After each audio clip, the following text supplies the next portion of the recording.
Es probable que Pablo no llegara a conocer a Cristo cuando el Señor ejercía su ministerio evangelizador en los 3 años de su vida pública.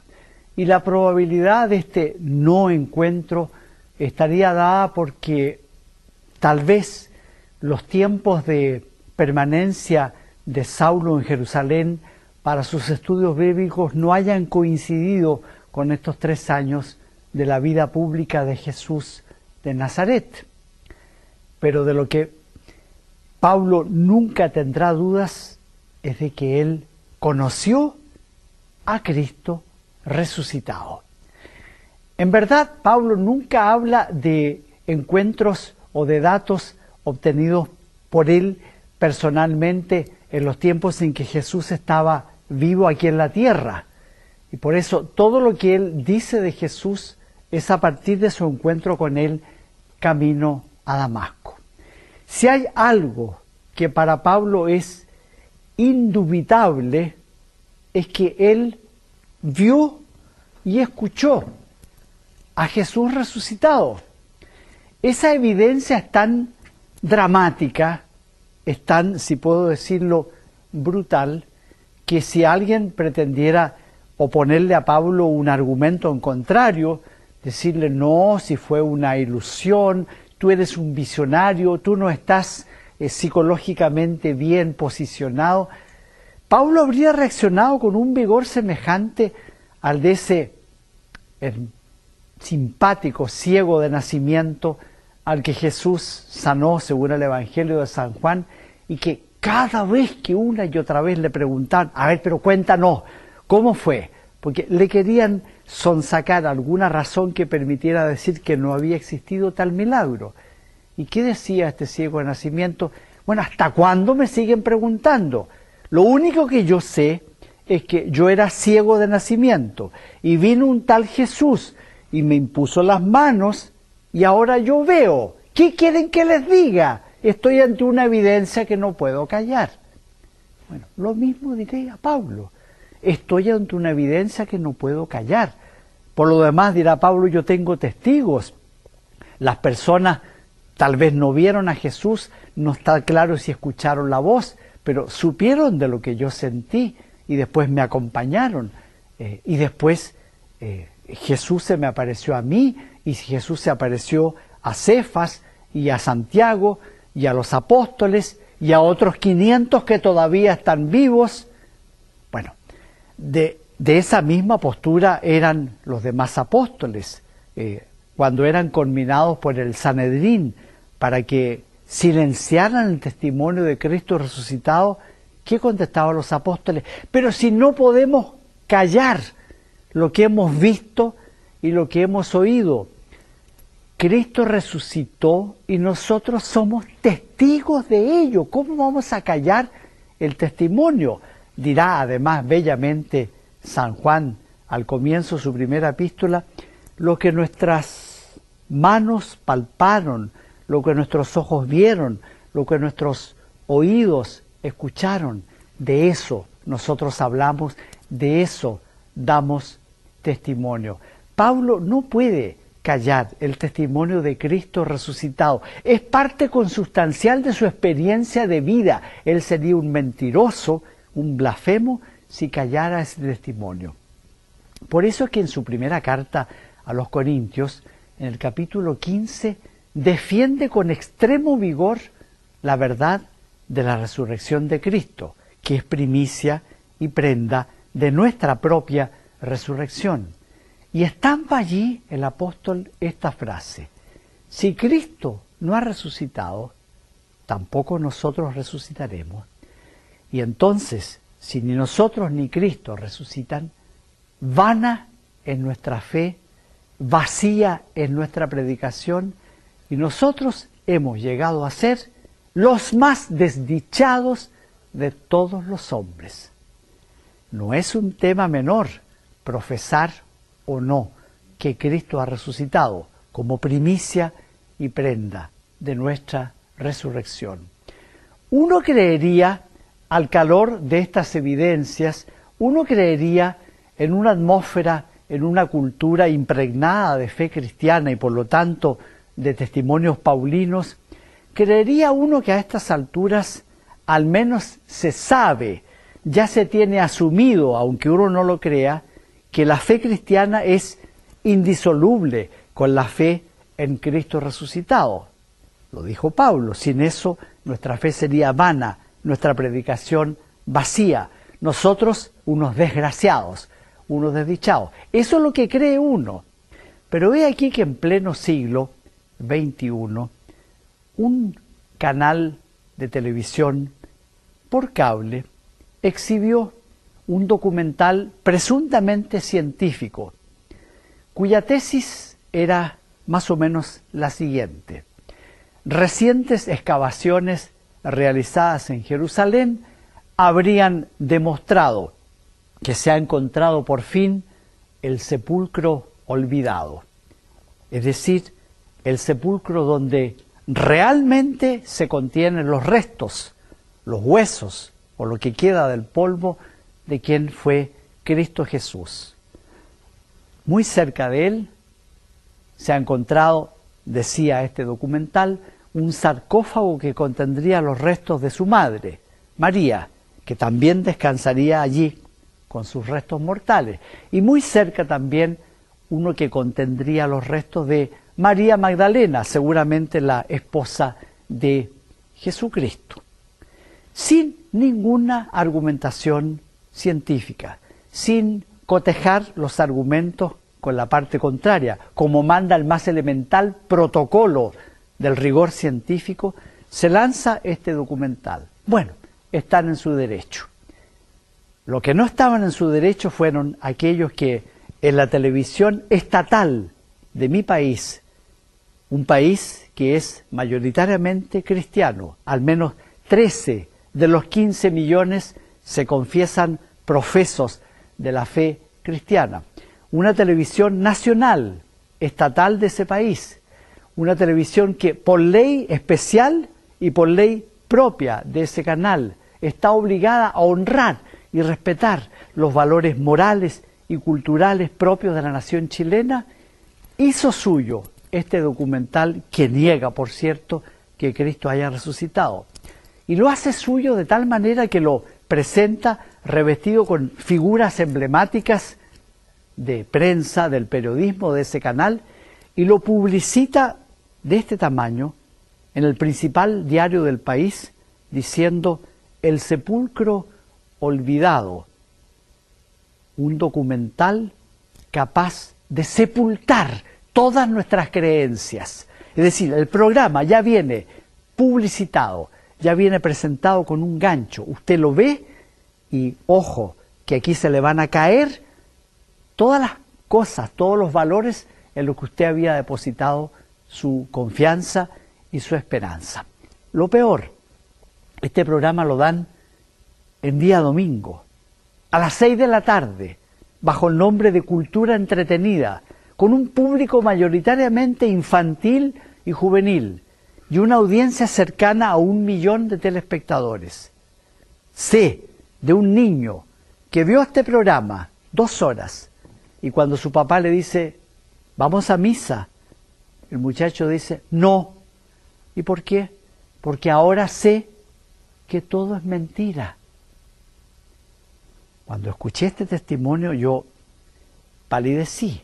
Ahí como que calibré toda la perfidia de este documental, toda la malévola intención que estaba publicitada en una forma descarada. Lo que nosotros pretendemos es desmontar todas las que han sido nuestras creencias tradicionales. Y el efecto logrado: no voy a misa. ¿Por qué? Porque sé que todo es mentira. Claro, el niño desde su perspectiva tenía razón. Si una presunta experiencia científica parece haberle probado que Cristo nunca resucitó, ¿por qué tendría que ir a la misa donde se proclama la resurrección de Cristo? Más que esto, que motivó, por cierto, como debe ser, una protesta mía ante el Consejo Nacional de Televisión, protesta que, por cierto, fue totalmente desechada, pero yo tenía que hacerla igual. Más que esto, lo que a mí me impresionó fue el silencio de la comunidad cristiana. Un silencio para mí incomprensible y que solo puedo atribuir, por ahora, a una causal: ignorancia. Ese programa lo vio cerca de 1 millón de personas. El mensaje era inequívoco. Lo que decía el mensaje, en el fondo, ¿qué era? Que todo fue un montaje, un sepulcro olvidado. ¿Qué significa un sepulcro olvidado? Significa que murió Jesús, murió después su madre, los enterraron a ambos ahí, enterraron también a su esposa, María Magdalena, y después los apóstoles decidieron crear el mito del glorioso resucitador, del triunfal victorioso sobre la muerte. Y era un mito, Jesucristo nunca había resucitado, pero con eso ellos se posicionaban delante del pueblo de Israel como los testigos, los adalides, los apóstoles de aquel que sí había vencido a la muerte. Pero era todo un montaje. Y lo más terrible es que de este montaje se hicieron cómplices primero su madre, que antes de que ella también muriera, aceptó hacerse la desentendida y aceptó callar cuando los apóstoles decían que Jesús había resucitado, cuando ella sabía que Jesús estaba ahí, muerto como cualquier hombre mortal. Y de eso son también cómplices Pedro, el primer papa, y los sucesores de Pedro, hasta hoy día, hasta los apóstoles de hoy día, es decir, los sucesores de Pedro y de los demás apóstoles.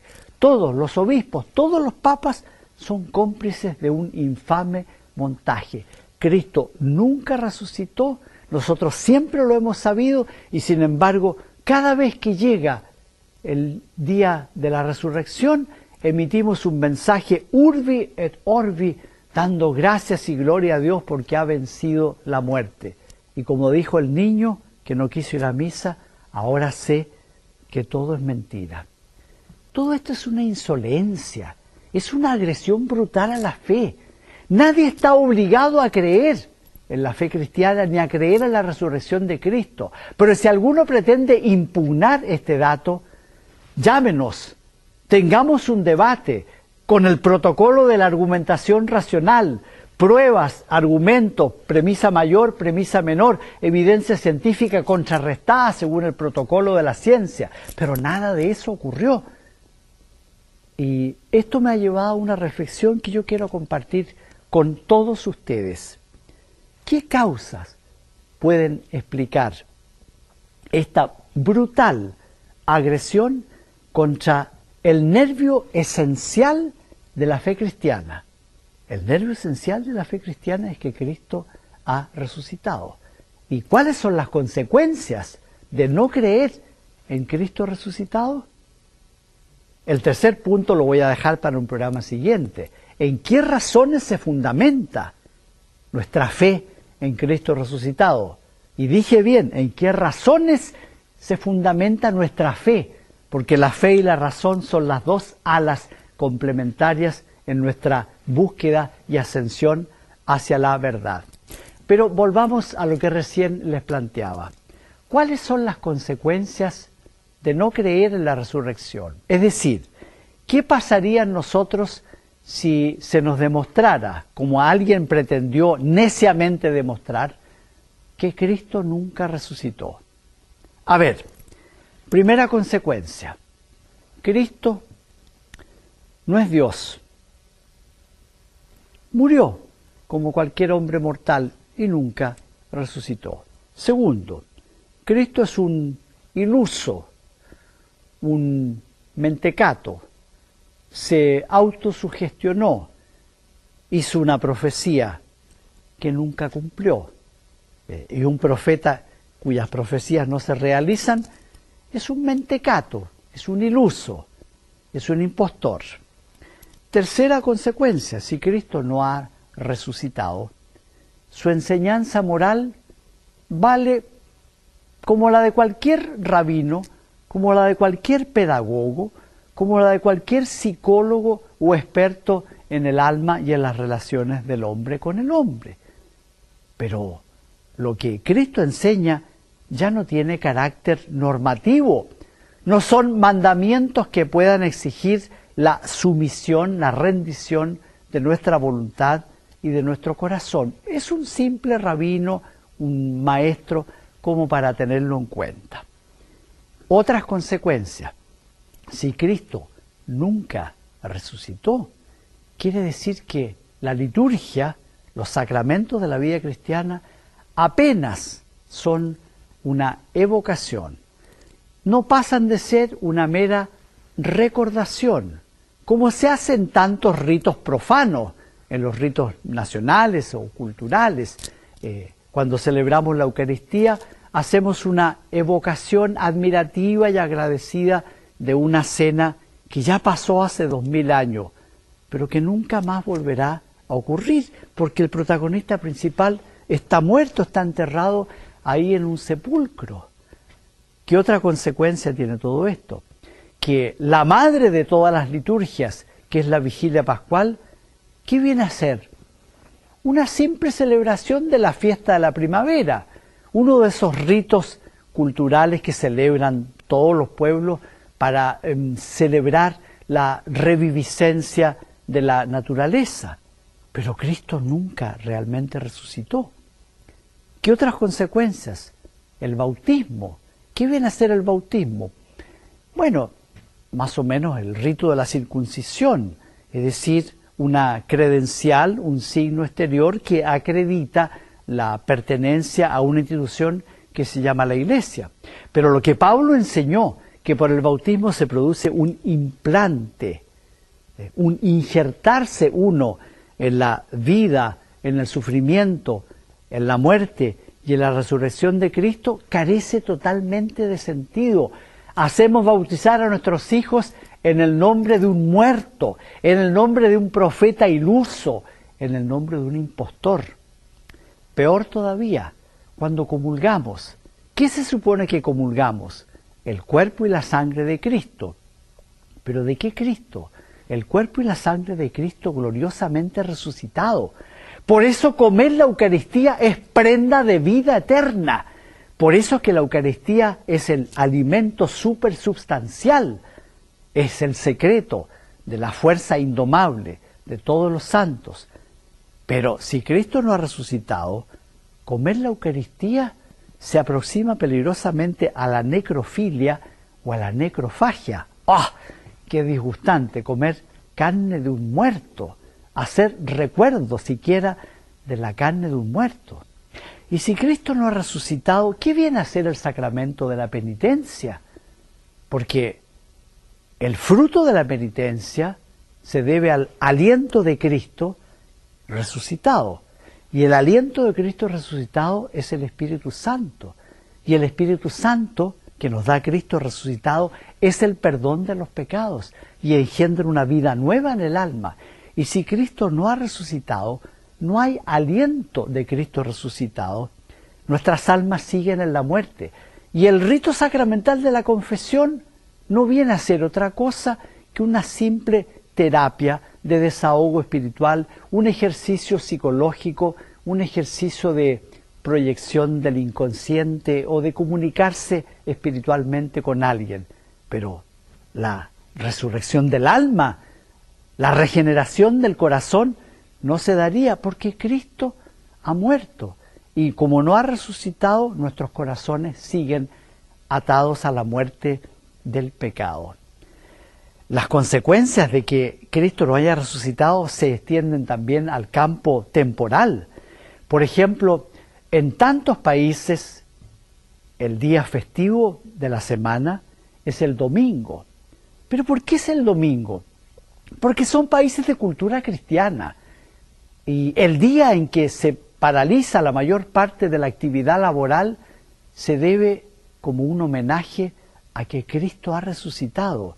Es el Dies Domini, es el día en que el Señor resucitó. Pero si el Señor no resucitó, ¿me puede decir para qué celebramos el día domingo? Hagamos como los paganos, celebremos el Sunday, el Sonntag, el día del sol.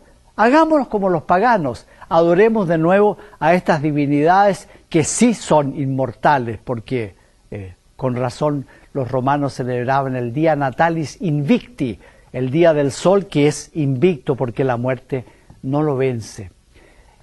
Hay más consecuencias todavía si es que Cristo nunca ha resucitado. Si Cristo no ha resucitado, quiere decir que nuestro trabajo y nuestra esperanza tienen una mutilación, un recorte mortal. Significa que todo lo que proyectamos, el fruto de nuestras manos, lo que creamos artísticamente, laboralmente, está destinado a la aniquilación. Se hace polvo rumbo a un sepulcro tan olvidado como el sepulcro de Cristo. Si no hay ninguna continuidad, ninguna proyección entre el quehacer de aquí y el esperar más allá, al final la única conclusión lógica es: comamos y bebamos, que mañana moriremos. No somos mejores que las bestias, somos peores que las bestias, porque las bestias disfrutarían más que nosotros. Y la última conclusión, que es terrible: si Cristo no ha resucitado, amar resulta altamente peligroso. Amar es peor que no amar, porque al amar uno se compromete. Amando uno quiere perpetuar el amor. El deseo evidente de todo ser amado es enlazar su vida y su destino con la de los seres que ama y proyectar eso más allá de la muerte. Pero si no hay un más allá de la muerte, porque Cristo fue vencido por la muerte, entonces amar es sumamente peligroso. Es mejor no amar. ¿Se dan cuenta ustedes las terribles consecuencias que impactan el ser personal y el ser social, la entera cultura? Es que el dogma de la resurrección de Cristo es demasiado gravitante como para merecer una atención tan desprolija, tan neciamente superficial como la que ha recibido en nuestra televisión, sin que la comunidad cristiana dé noticia de haber recibido y sentido el impacto. Y entonces, ¿en qué quedó la enseñanza del apóstol de que si Cristo no ha resucitado, vana es nuestra fe y hemos llegado a ser los más desdichados de todos los hombres? Me pregunto por las razones que puedan llevar a esta tan rabiosa impugnación del nervio vital de nuestra fe cristiana. Creo que, como siempre, el enemigo ha mostrado su astucia. El enemigo ha identificado que aquí está el ADN de la fe cristiana. Y con la astucia que lo caracteriza, él ha dicho: si yo logro demostrar que nunca existió la resurrección de Cristo, con eso he arruinado en su base, he minado en su textura misma toda la densidad, toda la fortaleza de la fe cristiana. Creo que además influye el carácter altamente depresivo que tiene hoy día nuestra cultura. Estamos tan marcados por el pesimismo radical, estamos tan llenos de presagios funestos, de pronósticos aterradores y apocalípticos, que hemos llegado a pensar que la vida no tiene sentido, que es mejor terminar la vida. No es casualidad que en una cultura tan altamente depresiva el suicidio vuelva a recuperar un estatus de alta valoración. Y no son pocas las autoridades que hablan con gran elogio de personalidades suicidas, diciendo que han dado ejemplo de entereza y de coherencia y de congruencia moral. Claro, en una cultura de la depresión el suicidio aparece como una liberación. Y entonces, claro, el dogma de la resurrección de los muertos pierde todo su sentido. Porque si ya la vida acá es tan amarga que bien vale la pena eliminarla, ¿para qué vamos a seguir un segundo capítulo y definitivo todavía con la resurrección? Son varias las razones que parecen explicar, entre otras también, la terrible evidencia de la muerte. La muerte deja una sensación de tanto desánimo, desconcierta, como que deshabilita todos los parámetros naturales de reacción que uno tiene que decir: Dios mío, ¿cómo tengo evidencia de que hay alguien que ha vencido a la muerte? Y aquí es donde llega Pablo y nos dice: yo lo sé, Yo soy testigo, yo te puedo afirmar por mi propia experiencia, porque yo solo conocí a Cristo resucitado, que es verdad, que Él ha vencido la muerte y que nosotros por nuestra fe en Él también venceremos a la muerte. En el próximo capítulo exploraremos las razones de Pablo para creer en Cristo resucitado. Que Dios les bendiga.